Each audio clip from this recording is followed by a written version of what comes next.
Krishna, Hey Krishna, Krishna, Krishna, Krishna, Krishna, Krishna, Krishna, Hey Krishna, Krishna, Krishna, Krishna, Krishna, Krishna, Krishna, Hey Krishna, Krishna, Krishna, Krishna, Krishna, Krishna, Krishna, Hey Krishna, Krishna, Krishna, Krishna, Krishna, Krishna, Rakshamam. Krishna, Krishna, Krishna, Krishna, Krishna, Krishna, Rakshamam. Krishna, Krishna, Krishna, Krishna, Krishna, Krishna, Pahimam. Krishna, Krishna, Krishna, Krishna, Krishna, Krishna, Pahimam. Rama Raghava, Rama Raghava, Rama Raghava, Rakshamam. Rama Raghava, Rama Raghava, Rama Raghava, Rakshamam. Krishna Keshava, Krishna Keshava, Krishna Keshava, Pahimam. Krishna Keshava, Krishna Keshava, Krishna Keshava, Pahimam. Jayam Vishnu Paramahansa Parabhakacharya Astata Satashi Shriman, His Divine Loving Grace A.C. Bhaktivedanta Goswami Srila Prabhupada Ki. Jayam Vishnu Paramahansa Parabhakacharya Astata Satashi Shriman, His Divine Loving Grace Srila Bhakti Siddhanta Saraswati Goswami Srila Prabhupada Ki. Anantakoi Vaishnavindi Ki. Namacharya Haridas Thakur Ki. Pramshakaho Shri Krishna Chaitanya Prabhu Nityananda Shri Advaita Shri Gadhar Shri Vasadi Gaur Bhaktavinda Ki. Shri Radha Krishna Gopinath Samakunda Radha Kunda Giri Govardhan Ki. Vrindavan Dham Ki. Mayapur Dham Ki. Jagannath Puri Dham Ki. Samaveda Bhaktavinda Ki. All glories to some devotees, all glories to some devotees, all glories to some devotees, all glories to Shri Guru and Gauranga. Glories to Srila Prabhupada, Namo Om Vishnu Padaya, Krishna Pastaya Bhutale, Srimati Bhaktivedanta Swami Niti Nomini, Namaste Saraswati Devi, Gauravani Pacharini, Vishesha Sinyapari Pasyatya Jasatani. Om Namo Bhagavate Vasudevaya. Om Namo Bhagavate Vasudevaya. Om Namo Bhagavate Vasudevaya.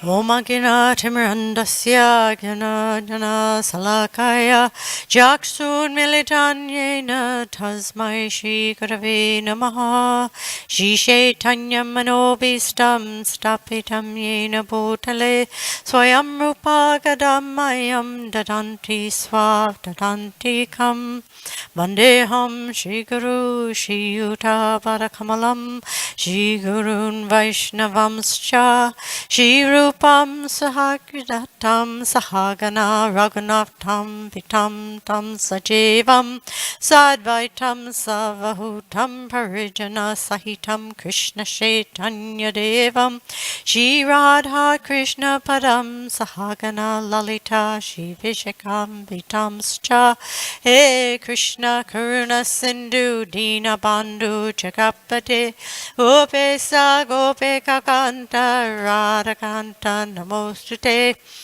Tapta Kanchana Gaurange Radhe Vindavaneshware Vishavanu Sute Devi Pranamami Hari Priye Panchakalpa Taruvyascha Kripa Sindhu Pievacha Patitanam Bhavanevyo Vaishnavevyo Namo Namaha Shri Krishna Chaitanya Prabhu Nityananda Shri Advaita Gadadhar Shivasadi Gaur Bhaktavinda Hare Krishna Krishna Krishna Hare Hare Hare Rama Rama Rama Hare Hare. So, such a blessing, this Krishna book.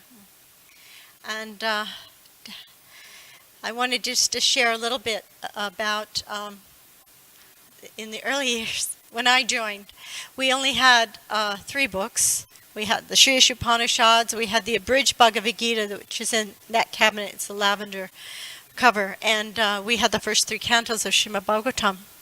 So few of us knew anything about Krishna. The artists knew some things, and Vishnu John knew some stories, but the artists were in Boston, so we were bereft and feeling quite a deficiency, not knowing all these things about Krishna. So Srila Prabhupada, he knew he couldn't have his new devotees jumping into the 10th canto without proper understanding. Of course, we know that people without proper understanding of Krishna, they think that Krishna is very lusty. He's a lusty god. 16,108 wives and girlfriends that are married and all kinds of things. But Krishna is not lusty, as we understand. And that actually, when we read Krishna book, we are able to give up our lust. So it's an amazing, miraculous situation due to the proper understanding, the proper mentality, and the philosophy to appreciate Krishna. And actually, we need this kind of understanding in order to get out of the material world. And when Krishna book came out, I brought the original Krishna book. I wanted you to have an opportunity to see the size and the weight. This is only the first volume. This is 1970. It came out on Janmashtami Day. It was, we first started having the ability to distribute it. On Janmashtami Day, we just had the opportunity to distribute it. And there was a young brahmachari who was a temple president in San Francisco, and he took a band of brahmacharis, and they went out and they started distributing this book quite profusely, hundreds and hundreds a day. You imagine, we make these book bags that would accommodate at least 10 of these.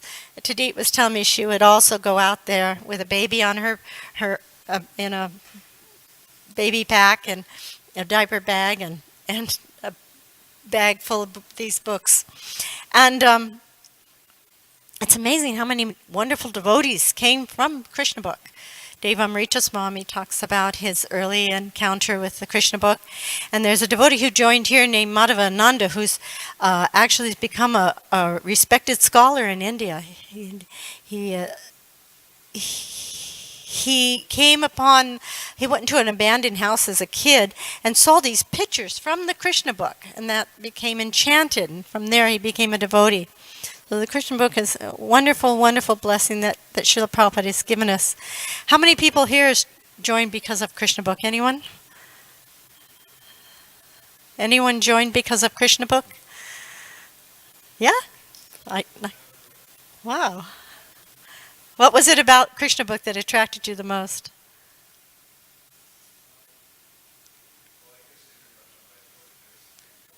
Ah! It was really enchanting. Yeah. No,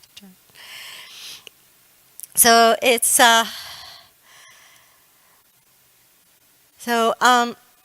just going to read a little bit from the introduction from Srila Prabhupada, and he says, "It is said in the Bhagavad Gita that even a little effort expended on the path of Krishna consciousness can save one from the greatest danger. Hundreds of thousands of examples can be cited of people who have escaped the greatest dangers of life due to a slight advancement in Krishna consciousness. We therefore request everyone to take advantage of this great transcendental literary work. One will find that by reading one page after another, an immense treasure of knowledge in art, science, literature, philosophy, and religion will be revealed. And ultimately, by reading this one book, Krishna, love of God will fructify. So we'll start with the advent of Lord Krishna, chapter 1.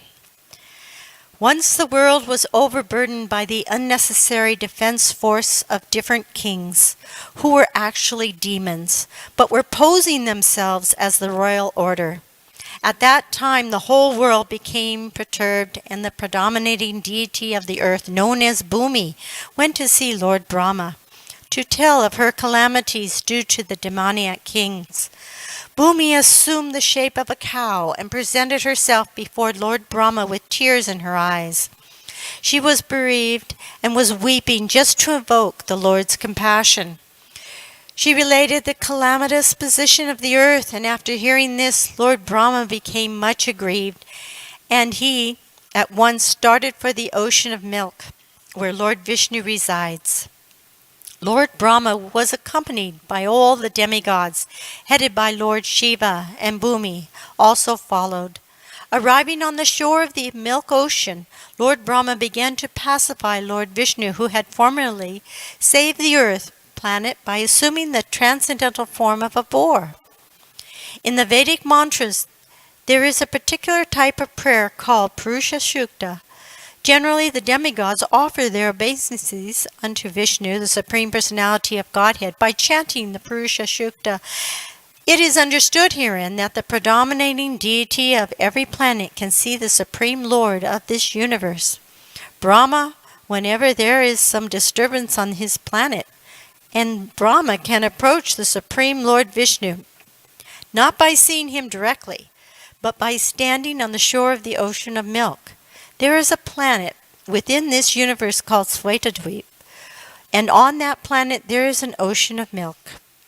It is understood from the various Vedic scriptures that just as there is the ocean of salt water on this planet, there are various kinds of oceans on other planets.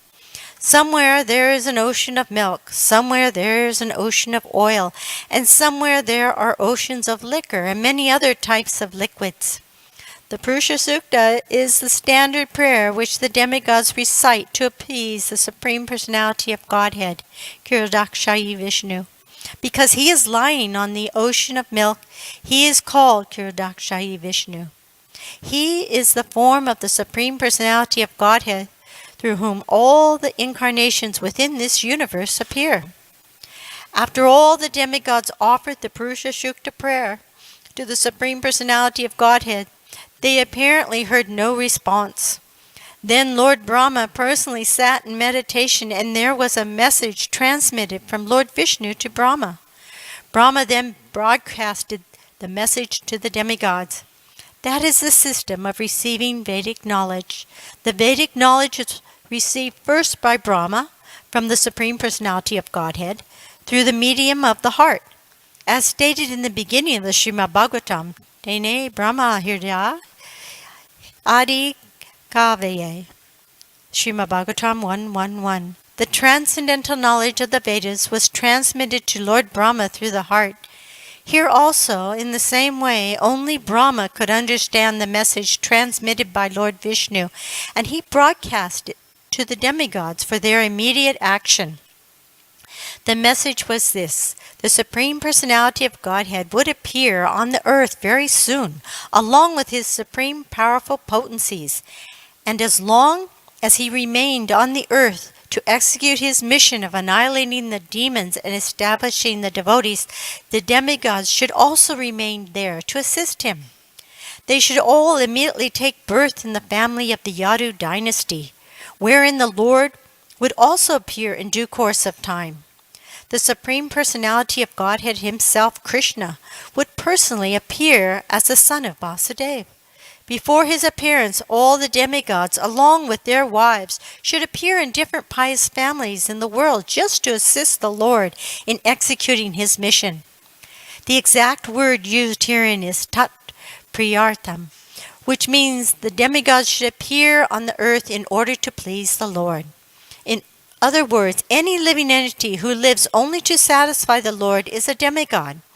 The demigods were further informed that Ananta, the plenary portion of Lord Krishna, who is maintaining the universal planets by extending his millions of hoods, would also appear on earth before Lord Krishna's appearance.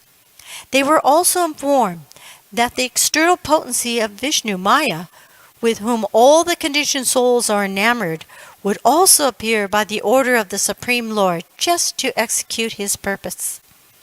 After instructing and pacifying all the demigods, as well as Bhumi, with sweet words, Lord Brahma, the father of all Prajapatis, or progenitors of the universal population, departed for his own abode, the highest material planet called Brahmaloka. The leader of the Yadu dynasty, King Shurasena, was ruling over the country known as Mathura, wherein lies the city of Mathura, as well as the district known as Shurasena, which was named after him. On account of the rule of King Shurasena, Mathura became a capital city of all the kings of the Yadus. Mathura was made the capital of the kings of the Yadu dynasty because the Yadus were a very pious family and knew that Mathura is the place where Lord Shri Krishna lives eternally, just as he also lives in Dwarka. Once upon a time, Vasudeva, the son of Surasena, just after marrying Devaki, was going home on his chariot with his newly wedded wife.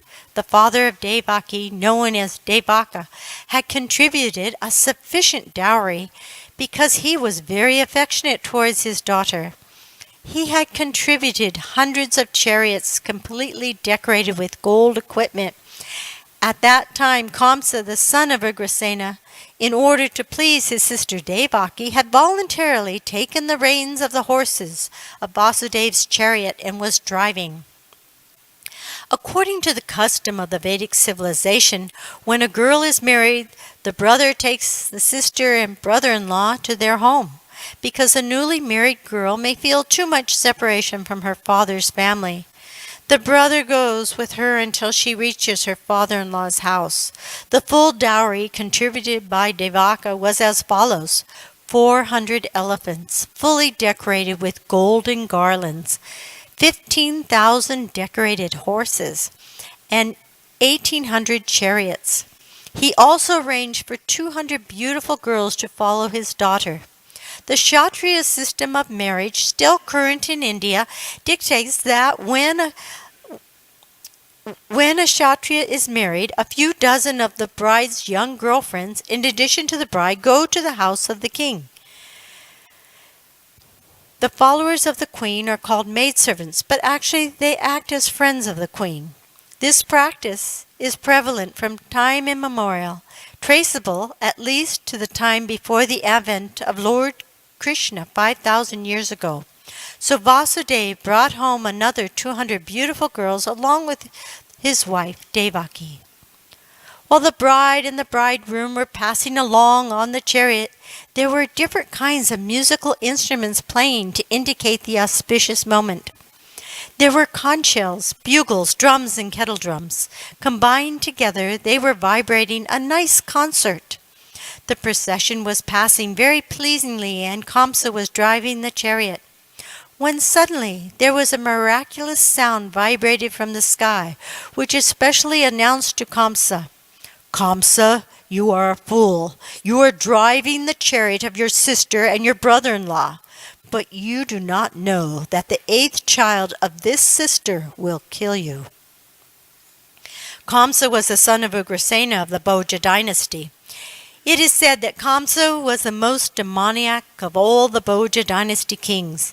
Immediately after hearing the prophecy from the sky, he caught hold of Devaki's hair and was just about to kill her with his sword. Vasudeva was astonished at Kamsa's behavior, and in order to pacify the cruel, shameless brother-in-law, he began to speak as follows. With great reason and evidence, he said, "My dear brother-in-law Kamsa, you are the most famous king of the Bhoja dynasty, and people know that you are the greatest warrior and a valiant king. How is it that you are so infuriated that you are prepared to kill a woman who is your own sister at this auspicious time of her marriage? Why should you be so much afraid of death? Death is already born, along with your birth. From the very day you took birth, you began to die. Suppose you are 25 years old. That means you have already died 25 years. Every moment, every second you are dying. Why then should you be so much afraid of death? Final death is inevitable. You may die either today or in 100 years, but you cannot avoid death.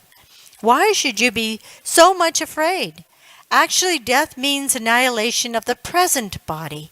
As soon as the present body stops functioning and mixes with the 5 elements of material nature, the living entity within the body accepts another body, according to its present actions and reactions. It is just like when a man walks on the street. He puts forward his foot, and when he is confident that his foot is situated on sound ground, he lifts the other foot. In this way, one after another, the bodies change and the soul transmigrates. See how plantworms change from one twig to another so carefully. Similarly, the living entity changes his body as soon as the higher authority decides on his next body. As long as a living entity is conditioned within this material world, he must take material bodies one after another. His next particular body is offered by the laws of nature according to the actions and reactions of this life. This body is exactly like one of the bodies which we always see in dreams. During our dream of sleep, we create so many bodies according to mental creation. We have seen gold and we have also seen a mountain. So in a dream, we can see a golden mountain by combining the two ideas. Sometimes in dreams, we see that we have a body which is flying in the sky, and at that time we completely forget our present body. Similarly, these bodies are changing. When you have one body, you forget the past body. During a dream, we may make contact with so many new kinds of bodies, but when we are awake, we forget all of them. And actually, these material bodies are the creations of our mental activities. But at the present moment, we do not recollect our past bodies. The nature of the mind is flickering. Sometimes it accepts something and immediately it rejects the same thing.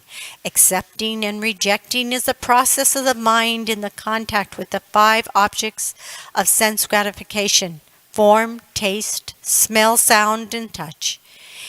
In its speculative way, the mind comes in touch with the object of the sense gratification, and when the living entity desires a particular type of body, he gets it.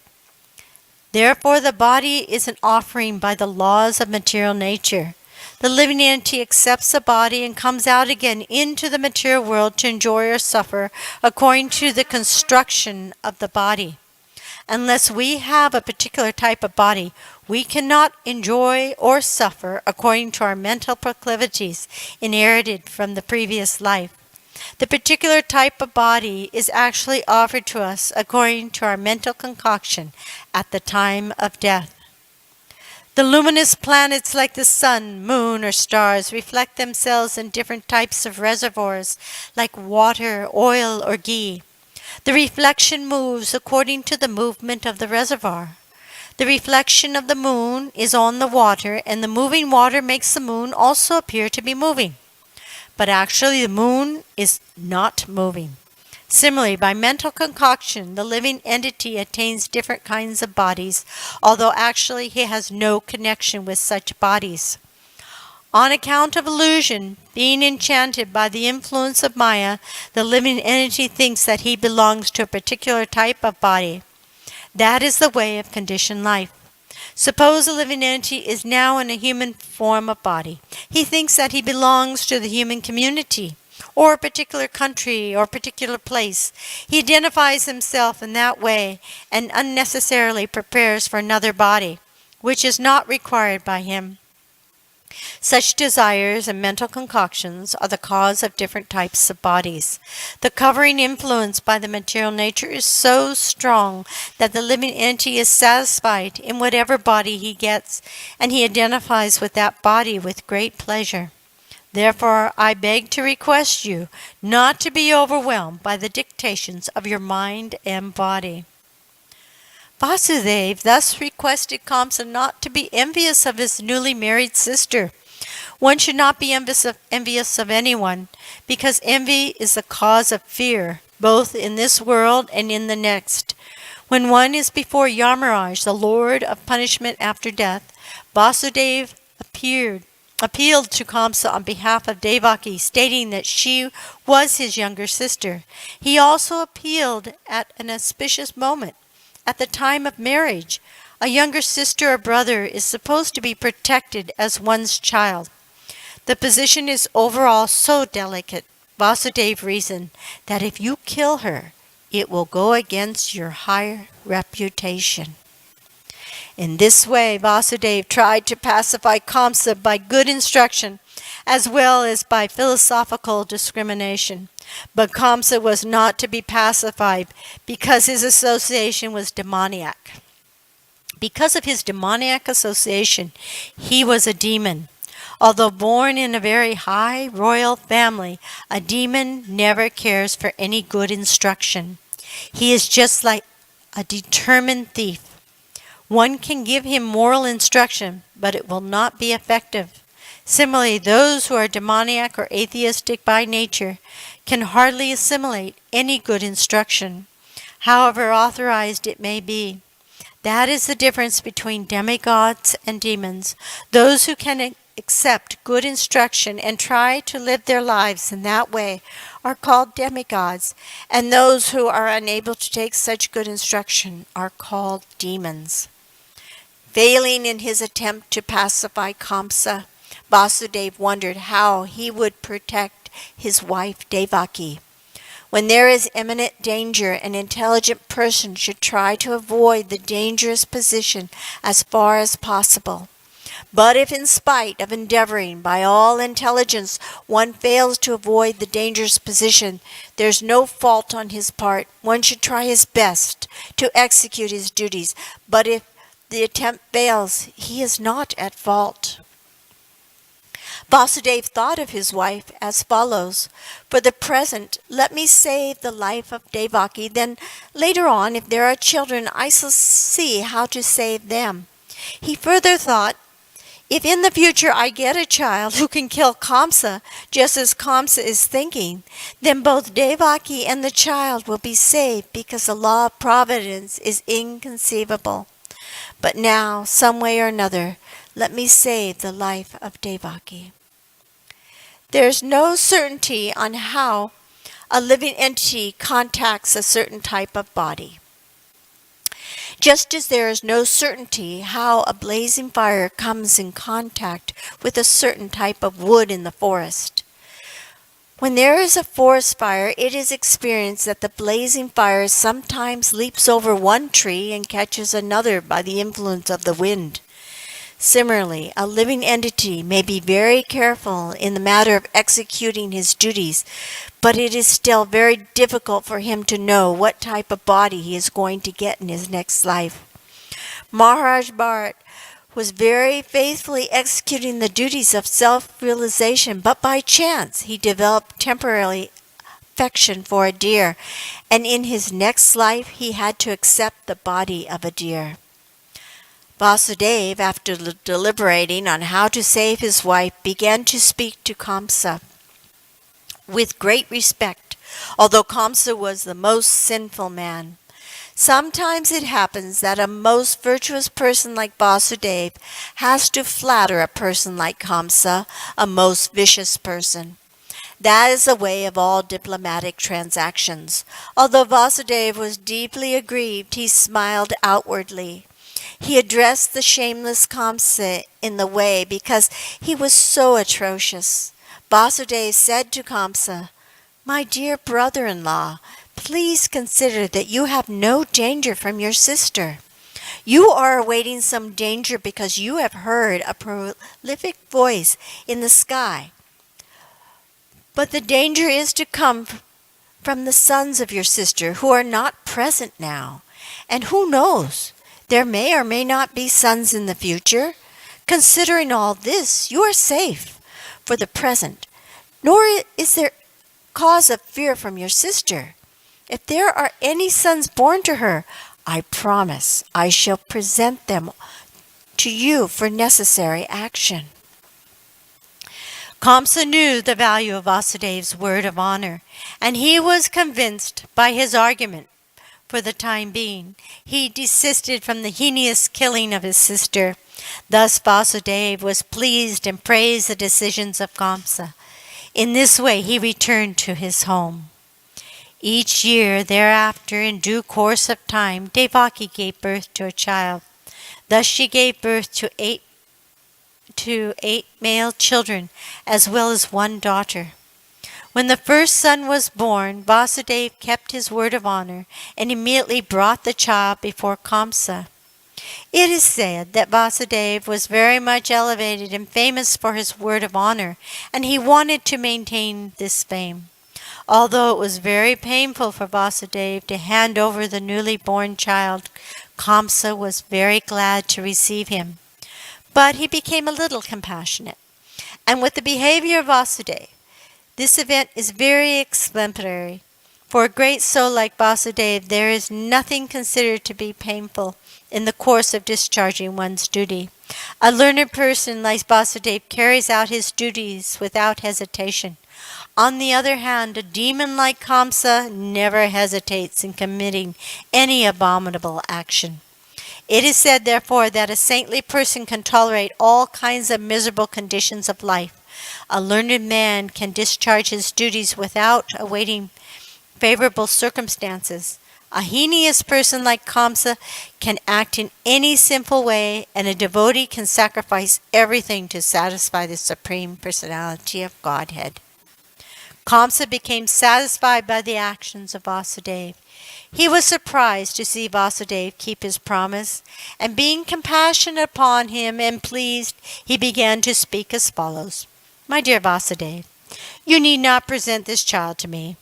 I am not in danger from this child. I have heard that the eighth child born of you and Devaki will kill me. Why should I accept this child unnecessarily? You can take him back. When Vasudev was returning home with his firstborn child, and although he was pleased by the behavior of Kamsa, he could not believe in him because he knew that Kamsa was uncontrolled. An atheistic person cannot be firm in his word of honor. One who cannot control the senses cannot be steady in his determination. The great politician Chandika Pandit said, never put your trust in a diplomat or in a woman. Those who are addicted to unrestricted sense gratification can never be truthful, nor can they be trusted with any faith. At that time, the great sage Narada came to Kamsa. He was informed of Kamsa's becoming compassionate to Vasudeva and returning his firstborn child. Narada was very eager to accelerate the descent of Lord Krishna as soon as possible. He therefore informed Kamsa that in Vrindavan, personalities like Nanda Maharaj and all the other cowherd men and their wives, and on the other side Vasudev's family, his father Surasena and all his relatives born in the family of Vrishni of the Yadu dynasty, along with all their friends and well-wishers, were actually demigods. Narada warned Kamsa to be careful of them, since Kamsa and his friends and advisors were all demons. Demons are always afraid of demigods. After being thus informed by Narada about the appearance of the demigods in different families, Kamsa at once became very much alarmed. He understood that since the demigods had already appeared, Lord Vishnu must be coming soon. He at once arrested both his brother-in-law and sister Devaki, and put them behind prison bars. Within the prison, shackled in iron chains, Vasudeva and Devaki gave birth to a male child year after year, and Kamsa, thinking each of the babies to be the incarnation of Vishnu, killed them one after another. He was particularly afraid of the eighth child, but after the visit of Narada, he came to the conclusion that any child might be Krishna. Therefore, it was better to kill all the babies who took birth from Devaki and Vasudeva. The action of Kamsa is not very difficult to understand. There are many instances in the history of the world of persons in the royal order who have killed their father, brother, or a whole family and friends for the satisfaction of their ambitions. There's nothing astonishing about this, for members of the demoniac, greedy royal order can kill anyone for their nefarious ambitions. Kamsa was made aware of his previous birth by the grace of Narada. He learned that in his previous birth he had been a demon of the name Kalanimi, and that he had been killed by Vishnu. Having now taken his birth in the Bhoja family, he decided to become the deadly enemy of the Yadu dynasty. Krishna was going to take his birth in that family, and Kamsa was very much afraid that he would be killed by Krishna, just as he had been killed in his last birth. He first of all imprisoned his father Ugrasena, because he was the chief king among the Yadu, Bhoja, and Anhaka dynasties, and he also occupied the kingdom of Surasena, Vasudeva's father. He declared himself the king of all such places. Thus ends the Bhaktivedanta purport of the first chapter of Krishna, the advent of Lord Krishna. Jai. So Kamsa, when Narada Muni went to visit Kamsa, he tricked him by the way he counted. So you're saying the eighth child, but how are you counting the eighth child? Is it 1, 2, 3, 4, 5, 6, 7, 8? Or is it 1, 2, 3, 4, 5, 6, 7, 8? Which way are you counting? How do you know which one is the eighth child? So Narada Muni is such a transcendental character. He just wanted to see Krishna. He saw beyond all this birth and death process. Does anybody want to make an additional comment or questions or anything?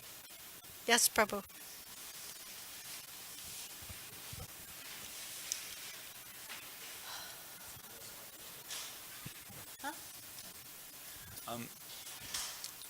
Kamsa and Devaki are referred to as brother and sister, but were they actually biological brothers and sisters? Yes, demons were born in the same family. In that age. Same mother and father? Same mother and father. Well, to my knowledge. Does anybody know something different? But that was one of the progressions. I remember that at one point demons were being born on different planets. And then they started being born in different countries as in the next age. And then they're born in the same family. And now we have the demoniac qualities in the same body. It's a divine demoniac. Especially in the age of Kali. Devaki's father was Devak, and Kamsa's father was Shurasena. Ugrasena was Shurasena. Shurasena. I don't know about their mother, though.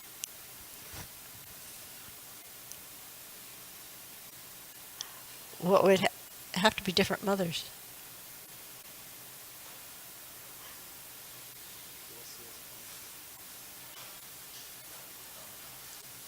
Where did you get that from? That was in the reading. Oh. It's interesting because they're called brother, sister.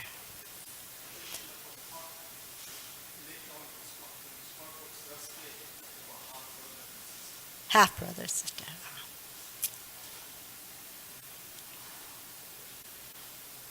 Okay. Jai, all glories to Srila Prabhupada.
Oh, Gagamuni was the temple president, but Vishnu John was here. Karanga was here. Well, we came up here in 1970, joining Lagoon Beach, but there was very little facility because Brahmachari had it. So when they moved into this temple, we moved up because part of the restaurant, it was classic. And we shared it with Sahadeva and Stoker with the Madras.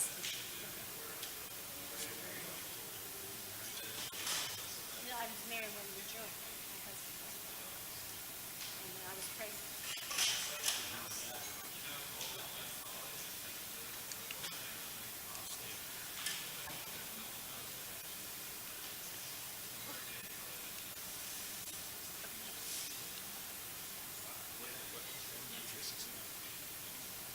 It was in November. Yeah. Right after Rolling Stone.